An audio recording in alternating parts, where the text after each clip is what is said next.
The first process is to approach an attorney, because not everything can really be expunged. I've had people who have called me and said, you know, I had this hot check case or this minor theft case 10 years ago. I was a kid. I was stupid.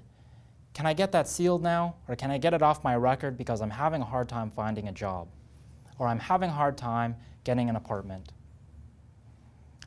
Sometimes, if you didn't do things correctly at the beginning, you can't have those sealed, no matter how long or how minor it might have seemed. So it's important for you to first take a look at an attorney, ask them their advice, and see if you're actually eligible for an expungement. Expungement, generally speaking, while this isn't really formal, generally speaking, it's usually when you've taken something to trial and you've been found not guilty, like you're totally innocent. Or if there has been some sort of error in the filing of the case or the finding of probable cause, something legally was done wrong, and so you are allowed to get out of jail or exit the criminal process. Because it isn't really your fault that you were accused, you can go ahead and have those things sealed. There are other minor areas that you'll have to come to an attorney for to see if you're actually eligible. But in the broad spectrum of things, that's when you are eligible for an expungement. Non-disclosure is a little bit more different.